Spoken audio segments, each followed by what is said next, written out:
এই যে এখন বন্ধ হইল, আগামীকাল সিলেটে গান বন্ধ হবে না এমন তো কোনো কথা না। আজকে হবিগঞ্জ ওই যে কি বলে বড় ভাই চলে গেছে, আজরাইলে ঘর চিনছে, হবিগঞ্জে গান বন্ধ হয়েছে, কালকে যে সিলেটে হবে না এমন কোনো কথা নয়। এটা আপনাকে মানতে হবে, বুঝতে হবে, এবং এখনই সময় হচ্ছে আপনাকে সংশোধন হওয়ার। একটা পুরুষ শিল্পীর কোনো বাইরে নাই। মৌলভীবাজার, সিলেট, সুনামগঞ্জ, হবিগঞ্জেই শুধু আপনার 372 জন মেয়ে শিল্পীর আনাগুনা আমার হিসাব মতে, আমি যতটুকু জানি। আরে ভাই, বাউল গান বন্ধ করলে আমি যদি ভাইদের নাম না নেই, আমি যদি ফরমা গানে না যাই, তাহলে খাইব কি? না খাইয়া তো মইরা যামুগা, আর না খাইয়া উপবাসে মরতে হইব। বা আপনার গান যদি না করি তাহলে আমরা চলবো কি করে? এই উক্তিটুকু আপনারা যারা বলেন বা যারা ফেসবুকে স্ট্যাটাস দেন, বাউল শিল্পী লেবাসদারি যারা আছেন আপনারা, আমি আপনাদের বলবো যে আপনাদের সৃষ্টিকর্তার উপরে কোনো ধরনের কোনো বিশ্বাস নাই। আপনারা মুখে শুধু এই বাউল গানটা সৃষ্টিকর্তাকে নিয়ে পরিবেশনা করেন, কিন্তু আপনাদের অন্তরে সৃষ্টিকর্তা সম্পর্কে আপনাদের কোনো বিশ্বাস নাই। মানে সোজা কথা হচ্ছে, কিছুটা হইলেও আপনারা ঈমান হারা আছেন।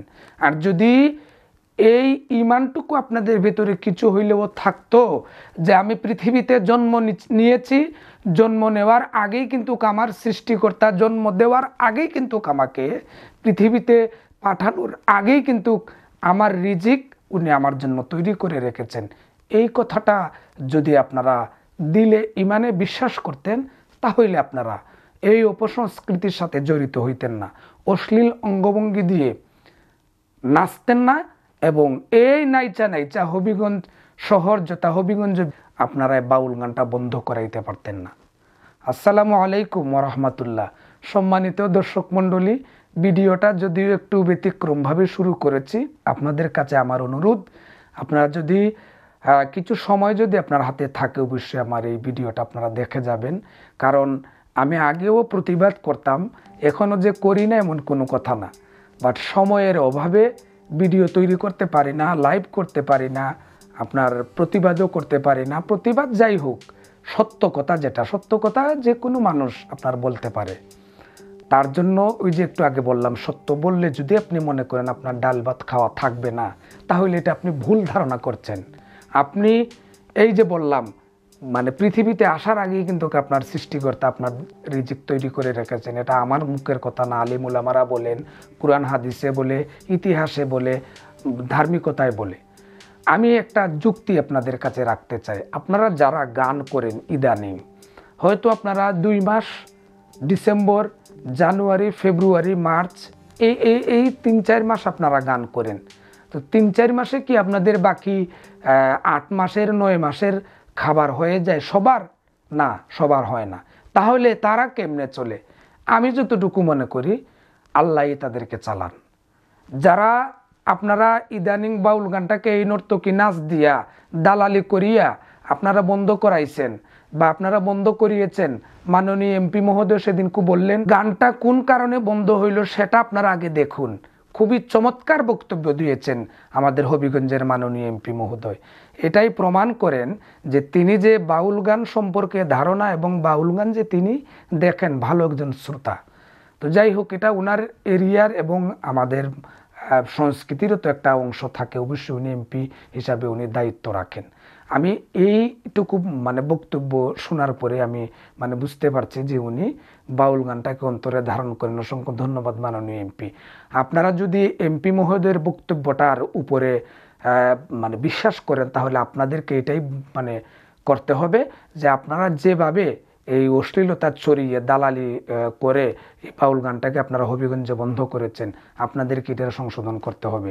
আমি এই জায়গায় এই কথাটা বলতে চাই যে যারা বর্তমানে অশ্লীল গান করে না, অশ্লীল নৃত্য দেয় না, অশ্লীল ভাষায় আপনার গান পরিবেশন করে না, অসামাজিক কোনো গান করে না, সামাজিকতার ভিতরে গান করে, তারা কি?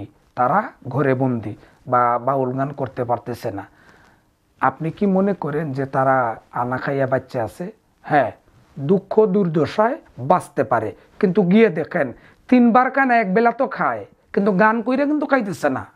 যে কোনোভাবেই হোক তার ক্ষেত গৃহস্থী কইরা বা অন্য কোনো কর্ম কইরা বা যে কোনো তার শুভাকাঙ্ক্ষী থাকতে পারে, তারা তাদেরকে হয়তো সাহায্য করতে পারে এই মানে অশ্লীলতার যুগে। তো কি মনে করেন যে গান করতে পারতেছেন না বিদায়, আপনি সত্য বলতেছেন বিদায় আপনি ঘরে বন্দি থাকবেন, তারপরে আপনি করবেন ওই যে কি বলে এই না খাইয়া মইরা যাবেন, ওইটা আমি বিশ্বাস করি না। আমি হচ্ছি এই বিশ্বাসী মানুষ যে আমার সৃষ্টিকর্তা অবশ্যই আমার রিজিক রেখেছেন, কিন্তু যেটা আমার দেশের জন্য, সমাজের জন্য, আমার ইতিহাসের জন্য ভয়াবহতা সৃষ্টি করবে, অবশ্যই তার বিরুদ্ধে আমাকে থাকতে হবে। আমি যদিও মনে করি যে এই কথাগুলি বলার কারণে আমার সিলেট বিভাগ যথা সারা বাংলাদেশের কিছু বাউল শিল্পীদের কাছে আমি ভালো না। তো ভালো না তো কি হয়েছে, আমি তো আমার একটা জায়গায় মানে থাকতে হবে। কি শুধু বাউল মানে শিল্পী না, কিছু সাংগঠনিক ব্যক্তি আছেন, রাজনৈতিকও ব্যক্তি আছেন, বিভিন্ন ধরনের মানুষ, শ্রেণী পেশার মানুষের কাছে আমি কিন্তু ভালো না। তো যাই হোক, ভালো না হইলে কি হবে, আমি তো আমার জায়গায় আমি আছি ভাই, আপনারা জায়গায় আছেন, কিন্তু এই যে দুঃখ দুর্দশা দেখলে তো কষ্ট হয়। এই যে এখন বন্ধ হইলো, আগামীকাল সিলেটে গান বন্ধ হবে না এমন তো কোনো কথা না। আজকে হবিগঞ্জ ওই যে কি বলে বড় ভাই চলে গেছে, আজরাইলে ঘর চিনছে, হবিগঞ্জে গান বন্ধ হয়েছে, কালকে যে সিলেটে হবে না এমন কোনো কথা নয়। এটা আপনাকে মানতে হবে, বুঝতে হবে, এবং এখনই সময় হচ্ছে আপনাকে সংশোধন হওয়ার। আপনি যদি সংশোধন হন না, তাহলে এই গানটার যে রসাতলে আপনারা নিয়ে যাচ্ছেন, এটার দায় দায়িত্ব কিন্তু কিছু সংখ্যক দালাল আমরাও চিনি, আপনারাই নিতে হবে। এই নর্তকী কারা কারা, এখন তো আর সোশ্যাল মিডিয়া এগুলার লুকানো নাই। ওই যে গানে যায়, গানে গিয়ে অমুক ভাইয়ের নাম নিচ্ছে, আর অমুক ভাই কি করতেছেন, এই যে পকেট মারতেছেন, বুঝছেন, এই পকেটে এখানে রাইখে শুধু এমনি এমনি দেখাচ্ছেন, আর ও স্টেজ থেকে নাই মা গিয়া 10 হাত দূরে মানে শত শত ইয়ং ছেলেবেলেদের সামনে গিয়ে এই টাকাটা আনতেছে। ওই যে পিঠ দেখা যায়, পেট দেখা যায়, ওই দিক দেখা যায়, বুক দেখা যায়, সব কিছু দেখা যায়। এর কারণেই কিন্তু এই বাউল গানটা ধ্বংসের পথে, এবং এই বাউল গানটা আপনার আজকে হবিগঞ্জে বন্ধ হয়েছে। আপনাদের এখনও যথেষ্ট পরিমাণের সময় আছে, আপনারা সংশোধন হন। সংশোধন হয়ে যারা ঊর্ধ্বতন কর্মকর্তাদের কাছে গিয়ে জিনিসটা পৌঁছেছে, তাদের কাছে আপনারা যান, তাদের কাছে গিয়া এটা মানে সংশোধন করে সুন্দর একটা স্টেজ করেন। স্টেজওয়ালারা স্টেজ দিবেন, আপনারা আবার মধ্যখানে স্টেজ একটা মানে সিঁড়ি একটা দিয়ে রাখছেন, এটা তো আগে ছিল না। এই স্টেজ যিনি এনেছেন আমাদের সিলেট বিভাগে, আমরা যতটুকু জানি, আমাদের বাউল সম্রাট কারি আমিরুদ্দিন সাহেব, একটা সময় মাটির মধ্যে গান হইতো, উনি চকি দিয়া, অনেকে জানে, যদি আমার এই কথাটা ভুল না হয়, আমি যতটুকু জানি, চকি দিয়া মানে খাড় দিয়া এই বাউল গানটা পরিবেশনা করতে। এখন কত সুন্দর স্টেজ, এই স্টেজটাকে আপনারা মধ্যখানে 2টা সিঁড়ি দিলেন, আর সিঁড়ি দিয়া হই 300 মিটার দূর থেকে এক ভাইয়ে টাকা দেখায়, তারপরে শিল্পী সাথে সাথে চলে যায়। কেন তোমাদের কি লজ্জা করে না? তোমরাই তো এই জিনিসটা বন্ধ করানোর পিছনে, তোমার কি বলবো, আমার কোনো মুখের ভাষা নাই ভাই।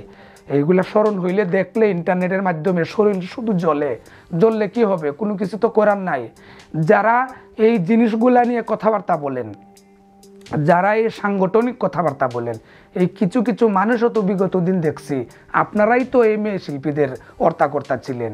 হয়তো আপনাদের বয়স টয়স বাইরে গেছে এখন, হ্যাঁ, ওই তাদের সাথে কোনো যোগাযোগ নাই, বা তাদের সাথে নাই, 2-1 জন, সব না কিন্তু, বুঝছেন।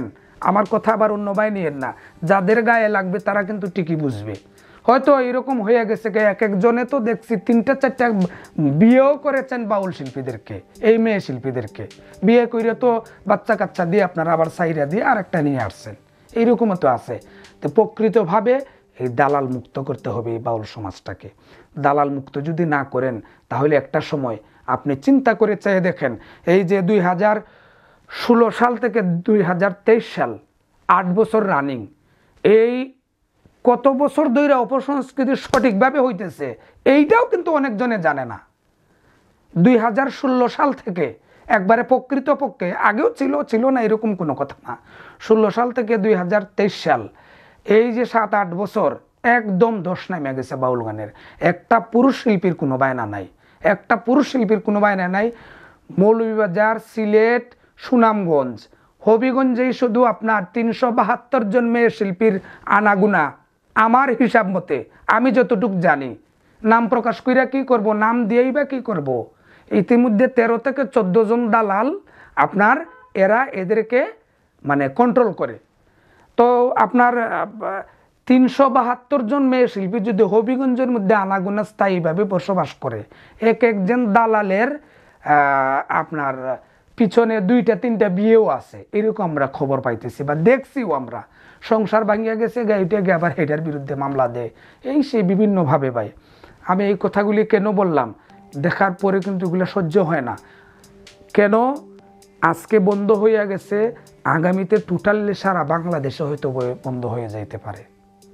আমাদের বাউল শিল্পী সুনীল কর্মকার অনেক ধরনের প্রতিবাদ করছেন, সিলেট বিভাগের অনেক সংগঠনের আমাদের নেতাকর্মীরা অনেক ধরনের প্রতিবাদ করেছেন, কিন্তু কাজ হচ্ছে না, কোনো কাজের কাজ না। যদি কোনো কাজের কাজ হইতো তাহলে হবিগঞ্জের জুইরা এটা কিন্তু বন্ধ হইতো না। তাহলে আপনি বলবেন আমি সিলেটে, উনি হবিগঞ্জে, না, একটা যদি পারস্পরিকভাবে সম্পর্ক না থাকে তাহলে কেমনে হইব? কেমনে আমি বিভাগ নিয়ে কথা বলবো, কেমনে আমি জেলা নিয়ে কথা বলবো, কেমনে আমি বাংলাদেশ নিয়ে কথা বলবো? অবশ্যই মানে সম্পর্ক থাকতে হবে, কানেকশন, কমিউনিকেশন থাকতে হবে। যদি থাকে না তাহলে কোনোভাবে বাউল গানটা রক্ষা করা যাবে না। আমি জানি আপনাদের অনেকের গায়ে লাগবে আমার এই কথাগুলি শুনে, কিন্তু গায়ে লাগলে তো কোনো কিছু করার নাই। আপনারা হলেন আমাদের গুরুজন, আমাদের পরবর্তী প্রজন্ম যারা আছে তাদের কাছেও তো আমাদের একটা জবাবদিহিতা করতে হয়। মনে করেন 2016 সাল থেকে 2023 সাল বা 2000 মানে 99 বা 98 থেকে যদি আমি ধরি, আমি যে মনে করেন গানটা শিখলাম কি, যে দেখলাম গানের মধ্যে স্টেজে উবাইতে হবে, বেহেলা ধরতে হবে, শুদ্ধভাবে বন্দনা গান করতে হবে, সৃষ্টিকর্তাকে স্মরণ করতে হবে, নবী স্মরণ, অলি স্মরণ, প্রেম, বিরহ, বিচ্ছেদ, হ্যাঁ, এইগুলা তত্ত্বর গান গাইতে হবে। গাওয়ার পরে স্টেজে সুন্দরভাবে দাঁড়াইয়া ভক্তিপূর্ণভাবে শ্রদ্ধা ভরে সবাইকে সালাম আদাব দিতে হবে, দেশের কথা স্মরণ করতে হবে। এইগুলা কইরা বাউল গানটা স্টেজ স্টার্ট করবেন আপনি সুন্দরভাবে। এইটা আমি শিক্ষা নিয়ে আসলাম কবে থেকে। তো এখন আইসা দেখি এই ধরনের কোনো কিছু নাই, এখন থেকে যারা প্রতিদিনকে আপনি মনে করছেন না সিলেট বিভাগ সারা বাংলাদেশের ভিতরে নিত্য নতুন ছেলেবেলে ফুলাফান যায় না বাউল গানের স্টেজে? গিয়েই যদি দেখে ফেট উদলানি, গিয়েই যদি দেখে বুক উদলানি, মাথা মানে বাউল শিল্পী আসছে কিভাবে, ও যে কন্যা সাজ্জা, আরে বাপ, হাতে মেহেদি, ছুরি, ওইটা যদি দেখে, সে আরো 10 বছর পরে কি করবে? আরে না, আমি তো ওই 2016 সালে গানে গেছিলাম, ওই সময় তো দেখলাম মেয়েরা কত সাজুগুজু কইরা বাউল গানে আসতো, এখন তো আর 10 বছর পরে নাই। 10 বছর কি পুরা মানে ঢাকনা শেষ, এরকম হয়ে যাইব গা। তাহলে আপনারা কি করবেন ভবিষ্যৎটাকে? আমি অবশ্যই আপনারা বুঝতে পারছেন যে আমি কোন ধরনের কথাবার্তা বলতেছি আর কি কথা বলতে চাচ্ছি। সকলের কাছে অনুরোধ, যদি ভালো লাগে ভিডিওটা একটু শেয়ার করবেন, যদি ভালো লাগে না আপনাদের মতামত প্রকাশ করে যাবেন। ভালো থাকুন, সুস্থ থাকুন।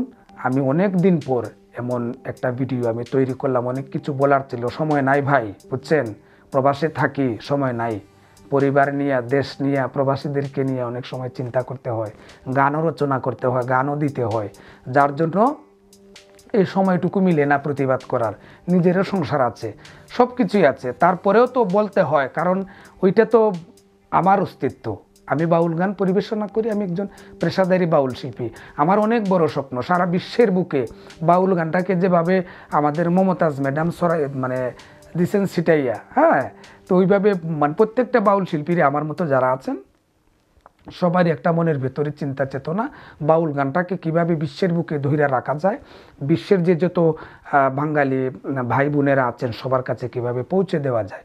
আমি বিভিন্ন সময়ে প্রতিবাদ করি এবং প্রতিবাদেরও কিছুটা মানে সফল পেয়েছি। সফল যদি পাইতাম না তাহলে দেখেন আজকে কিন্তু এই বাউল গানটা যে বন্ধ হয়েছে, এটা আজ থেকে এই 2016 সালে আমার কথা, অনেক ফেসবুকে, অনেক ইউটিউবে কিন্তু এই ধরনের ভিডিও আছে, আমার কাছে প্রমাণ আছে। আমার ইউটিউবে না থাকলে, ফেসবুকে না থাকলে আমার ডেস্কটপে আছে, সময় মতো প্রকাশ করে দিব কখন কোন তারিখে কখন আমি এই ধরনের প্রতিবাদী কথা বলেছিলাম। এবং কোন সময় বাউল সম্মেলন হোক সিলেট বিভাগে, আমি চাইছিলাম বা সুন্দর একটা সমাজ হোক, সবাই মিলে একত্রিতভাবে কাজ করি, গুরুজনকে শ্রদ্ধা করি, কবি সাধকদের গান পরিবেশনা করি। এই সংস্কৃতি দেখতে দেখতেও তো ভাই অনেক সময় নিজেও কোনো সময় সংস্কৃতির অপসংস্কৃতির দেখতে দেখতে অপসংস্কৃতির দলে গিয়ে ঢুকে যায়, বুঝেন নাই?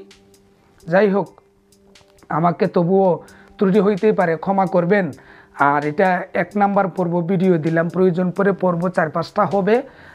তবুও চাই সিলেট বিভাগের ভিতরে এবং সারা বাংলাদেশের ভিতরে আগে যে সুন্দরভাবে সুপ্রসিদ্ধ অনুযায়ী বাউল গানটা পরিবেশনা হইতো, আমি আগেও চেয়েছিলাম, এখনও চাই, ভবিষ্যতে মরবার আগ পর্যন্ত চাইবো যে সুন্দরভাবে পরিবেশনাটা যাতে বাউল গান হয়। এমনিতেই বাউল গানের উপরে কত ধরনের কত অভিযোগ, হারাম হালাল নিয়ে বিভিন্ন ধরনের বিভিন্ন মন্তব্য।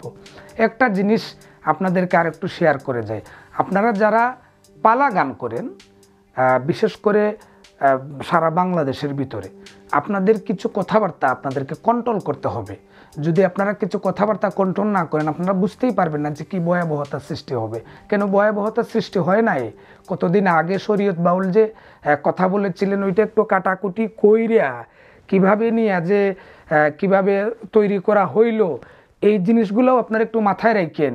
বিবেক বিবেচনা নিয়ে কিন্তু আপনারা একটু পরিবেশনাটা করার চেষ্টা করবেন। জানি আপনাদের এই কথাবার্তাগুলা, আমার কথাবার্তাগুলা মানে ভাল লাগবে না, তবুও আপনাদের মানে বাউল গানের স্বার্থে এই জিনিসটা মাথায় নিয়ে মানে বলতে চাচ্ছি যে একটু বিবেক বিবেচনা কইরা হুশ বুদ্ধি, ওই যে আমাদের কারি সাহেব বলেছেন, হুশ খাটাইয়া মানুষ হইয়া তারপরে তুই ধর্ম মান। হুশ খাটাইতে হবে, মানুষ হইতে হবে, তারপরে ধর্ম মানতে হবে, বুঝছেন?